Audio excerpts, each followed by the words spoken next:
April 11th, 1241. Dawn. The 100,000-strong army of the Kingdom of Hungary wakes up in its fortified camp on the banks of the Sajó River. They are jubilant. During the night, they defeated the Mongols. They defeated them brutally. The Knights Templar drove the enemy back into the darkness. Duke Koloman personally led the counterattack. The Mongols fled, suffering heavy casualties. King Béla IV slept soundly. He has just woken up, and he is smiling. We won, he thought. The Mongols will not disturb us again. But there is one problem with this confidence. King Béla looks out at the Sajó River. It is wide, it is fast, it is swampy. The only way across this river is an old stone bridge near the village of Mohi, a bridge that his men are currently guarding. And the king is certain the Mongols will not cross this river again. He is right. But there is a hole in his logic. And the size of that hole is 30 kilometers. Because the Mongols will not attack the river. They will not storm the bridge. They will not repeat a failed attempt. Instead, a 65-year-old genius named Subutai is about to execute a maneuver that European commanders could not even imagine. In 24 hours, 65,000 Hungarian warriors will be dead. But this will not be a battle. This will be a hunt. And not just a hunt, this will be the culmination of the entire Western Campaign. This will be the moment when European military thought collides with something it is incapable of understanding, powerless to stop, and after which, unable to survive. At stake is the fate of Vienna, the fate of Rome and Paris. At stake is the fate of all Europe. Because after what happens in these 24 hours, Europe will realize one thing. It can be conquered. And today, you will see how it happens. You will see how Subutai intentionally loses the first attack. You will see how, for the first time in Europe, he deploys siege stone throwers and thunder bombs in an open field battle. You will see how he synchronizes two battles in two different countries, stretched across hundreds of kilometers, so that they occur on the same day and create the perfect storm. And most importantly, you will see the final, cruelest, and most brilliant psychological trick in the history of warfare. We call it the corridor of death.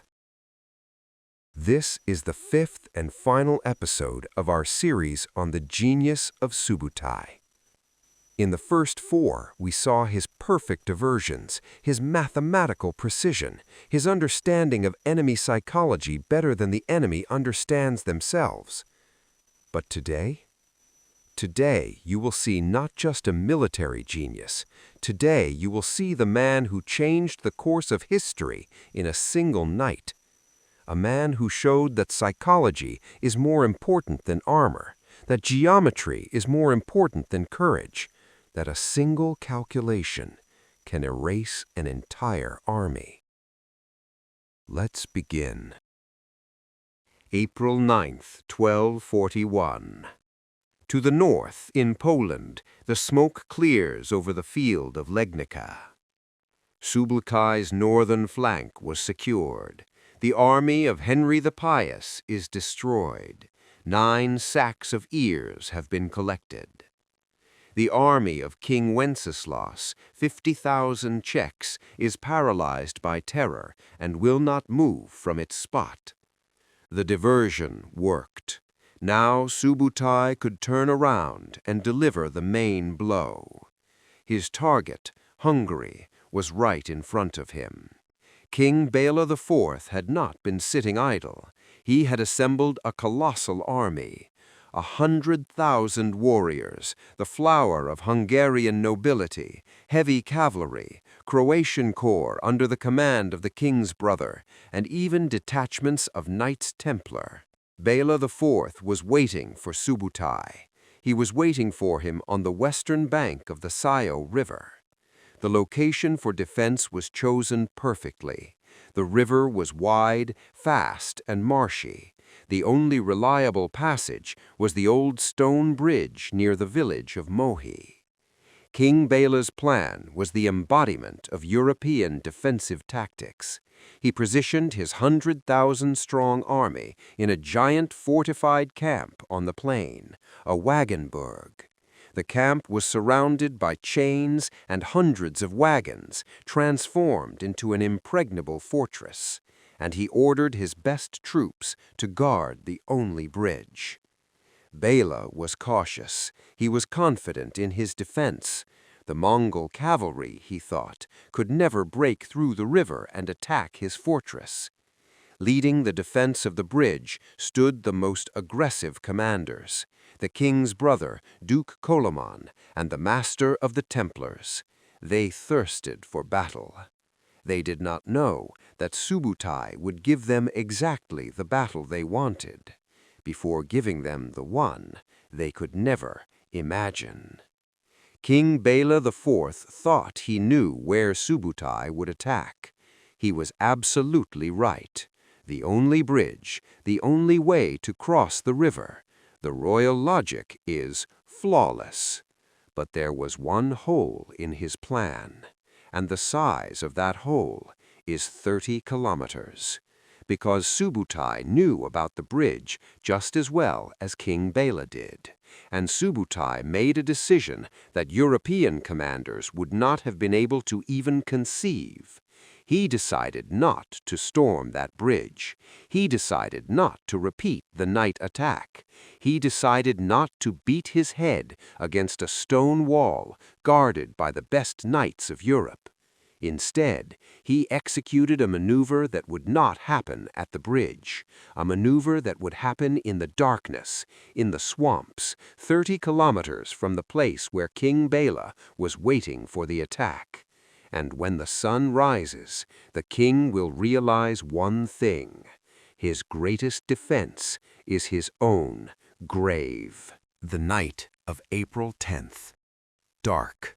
Rain is falling. The Mongol vanguard, commanded by Shiban, received the order to take the bridge. They rushed into the attack in total darkness, hoping for the element of surprise. But on the other end of the bridge, they were waiting. Duke Koloman and the Knights Templar were ready. As soon as the heads of the Mongol horses appeared on the bridge, Hungarian crossbowmen opened fire. Heavy bolts pierced Mongol leather armor, and then heavy cavalry rushed into a counterattack. It was a meat grinder. In the narrow space of the bridge, the Mongol circling tactics were useless. This was a head-on, brutal fight in which the heavy armor of the Templars and the bravery of Duke Koloman held the decisive advantage. The Hungarians fought furiously. They drove the Mongols back. They broke through to the eastern bank and chased them for several kilometers. The Mongols suffered heavy losses. The first attack choked and failed. They were beaten and humiliated. In the Hungarian camp, jubilation began. The soldiers celebrated. They shouted that the barbarians were defeated. "We fought them off. They don't know how to fight against real soldiers." King Béla IV, convinced of the impregnability of his position, gave the order to double the guard on the bridge and went to sleep. The entire 100,000-strong army, confident in victory, relaxed. In the Mongol camp, gloom reigned. Batu was furious. His warriors had just been smashed. He had lost his best men. He was ready to give the order to retreat. And in that moment, something happened that changed everything. But it wasn't an accident or a phenomenon. It was a plan. A plan prepared not over hours, but over days. a plan that accounted for every possible outcome, a plan that assumed all variations, a Mongol victory at the bridge and a defeat. Because Subutai did not create a plan for a single outcome. Subutai created a plan where all paths led to one result, the destruction of the Hungarians. And at that moment, when Batu wanted to retreat, the 65-year-old man stood up. His eyes were calm, his voice was firm, because he already knew what would happen next, because he had already seen it in his mind, because for Subutai, the battle was already over. Only the execution remained. And as the legend goes, he uttered, "Do not fear, Khan. Let them celebrate. They think we will beat our heads against their bridge. But when the sun rises, they will realize that the bridge is not their protection. It is their trap." Subutai's plan was the embodiment of military elegance. It consisted of two parts, executed simultaneously.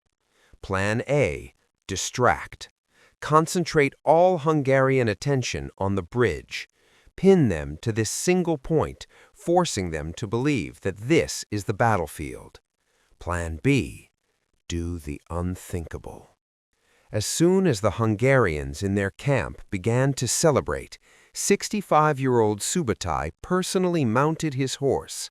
He took 3 tumens, 30,000 select warriors, and led them south.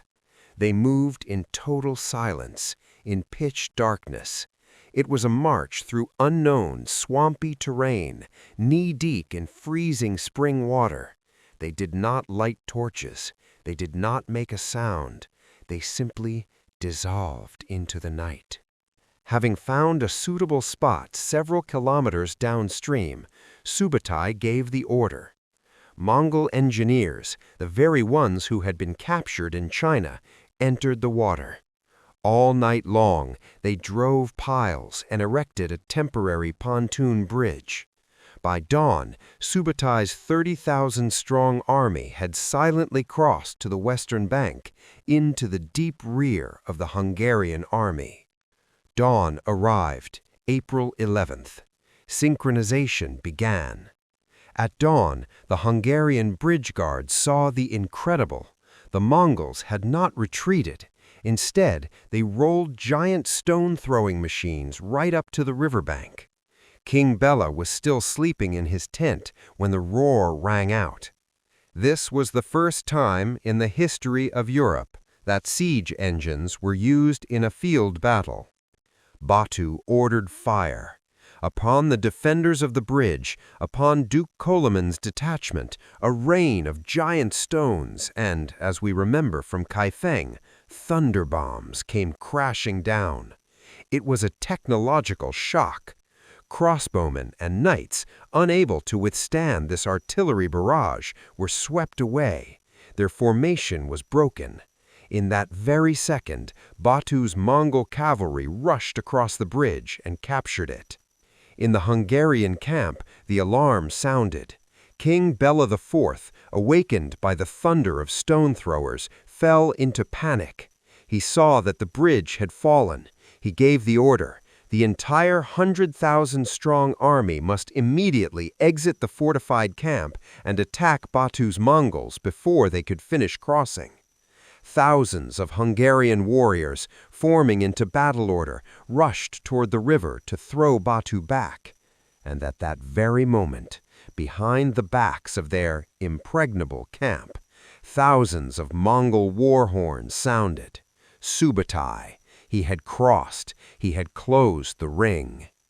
In this moment, something happened that was calculated down to the minute. The Hungarians did not hear the 30,000 Mongols appear in the swamps behind them. The Mongols were busy looking at the bridge, looking at the first attack, looking at what seemed to be the main blow. But this was not the main blow. The main blow was happening behind them, in their rear. And when the sun rose over the river, King Béla IV learned the truth, not through the radiant rays of the sun, not through a peaceful awakening, through the roar of stone throwers, through the explosions of the first use of gunpowder bombs in an open-field battle in the history of Europe. And in that moment, the king realized his camp is not a fortress, his camp is a trap he built himself, a trap his enemy had prepared nights ago. The 100,000 army froze. They were caught. From the front, across the captured bridge, Batu's army was rushing at them. From the rear, having flanked them via the pontoon bridge, 65-year-old Subutai was already crashing down upon them. King Béla's plan collapsed. The perfect defensive position turned into a lethal trap. The realization that they had been outflanked caused instantaneous, total panic. The battle formation they had just built broke apart. Knights, infantry, nobles, everyone turned in terror and rushed back to the only place that seemed safe to them. They ran back into their wagonburg. They thought they were saving themselves inside a fortress of wagons. Subutai was waiting for exactly this. He allowed them to lock themselves in. He turned their fortress into a grave. As soon as the last Hungarian soldier ran into the camp in panic, the Mongol ring closed, and Subutai ordered the stone throwers to be brought up. A methodical bombardment began. What happened in Kaifeng was repeated here, but in an open field. The Mongols began to execute this overcrowded camp. They did not throw stones. They showered the camp with incendiary arrows, pots of naphtha, and thunder bombs. Inside the wagonburg, hell began. The wooden wagons that served as walls burst into flames. The fire jumped to the tents. Horses, maddened by fire and explosions, neighed and trampled people. People, in a panic, crushed each other. Heavily armored knights, useless in this crowd, burned alive. The camp, designed for defense, turned into a giant fiery cauldron in which 100,000 people boiled in their own terror. They were completely broken.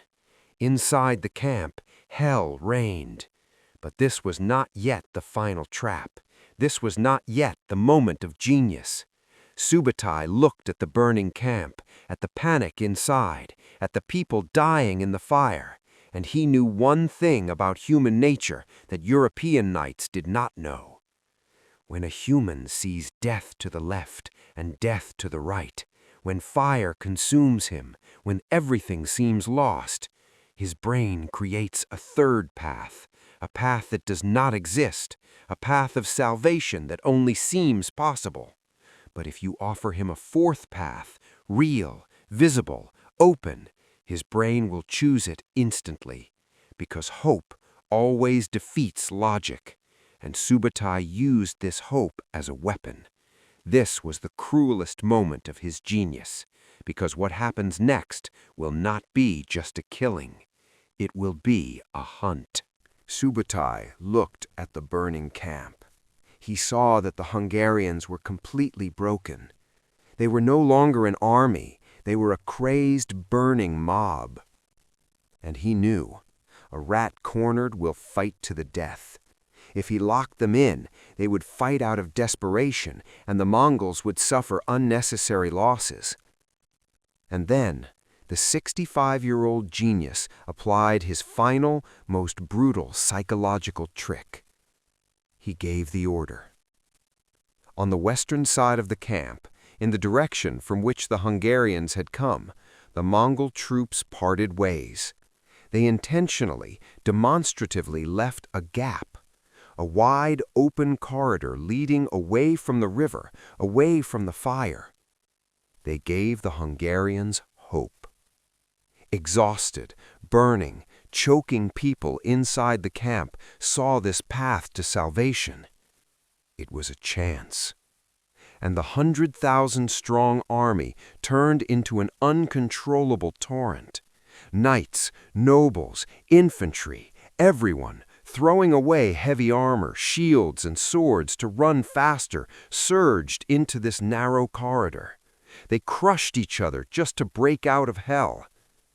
They thought they were running toward life, but they were running into a catastrophe. This corridor was a trap.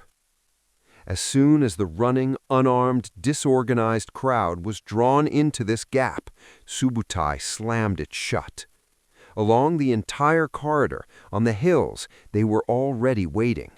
Thousands of Mongol horse archers, fresh, full of strength, with full quivers. This was not a battle. This was a hunt. The Mongols began a methodical, cold-blooded execution.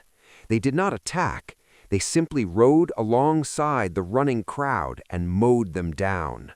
Thousand after thousand, kilometer after kilometer. The chase lasted 2 days. The Mongols pursued them for almost 30 kilometers. By the evening of April 12th, 65,000 people had been killed. Archbishop Ugrin, one of the main commanders, was hacked down in this slaughter. Duke Kolimon, the brave brother of the king, managed to break out, but was mortally wounded. He died a few days later, taking with him the flower of Croatian chivalry. And King Béla IV fled. He abandoned his crown, he abandoned his army, and he rode without stopping until he reached Austria. He was one of the few who survived. In a single day, the Kingdom of Hungary, one of the greatest powers in Europe, ceased to exist. Its army was ground into dust. But this was only the beginning, because Subutai did not stop there. In 48 hours, Subutai conducted 2 perfectly synchronized battles in 2 different countries. He destroyed Henry's army in Poland. He wiped the 100,000-strong army of Hungary off the face of the earth. He paralyzed a 3rd army, the Czechs, with pure terror. This was not just a victory. This was an absolute masterpiece. It was canny, Austerlitz, and Blitzkrieg executed by one man in 2 days with 13th century technology. But the most important thing happens next. After Mohi, Subutai stood on the Danube. Before him lay a defenseless Europe. Vienna was open, Rome was open, Paris was open. All of them were open. Armies capable of stopping him no longer existed. Europe was finished. And then, unexpected things happened. The Mongols turned around and left. The entire 150,000-strong army, having just smashed a continent, simply turned their horses to the east. Why? December 1241. 10,000 kilometers away, in the Mongol capital of Karakorum, the great Khan Ogedei died from drunkenness. The very same Khan who started this campaign, the very same one who almost fired Subutai in China. By the law of Genghis Khan, all princes of the blood, including Batu, had to return immediately to the capital to elect a new great Khan. Not knights, not castles, not the Pope. Europe was saved by the timely death of one man on the other side of the world. This was the finale of our series on the greatest commander, Subutai. If this masterpiece impressed you, hit the like button. Subscribe, because the history of war is endless. And most importantly, our series on Subutai is finished, but we want to make new ones. Write in the comments the battles of which commanders should we break down next time. Whose genius do you want to see? Alexander? Caesar? Napoleon? Hannibal? We will read all your ideas and together choose the hero for our next season.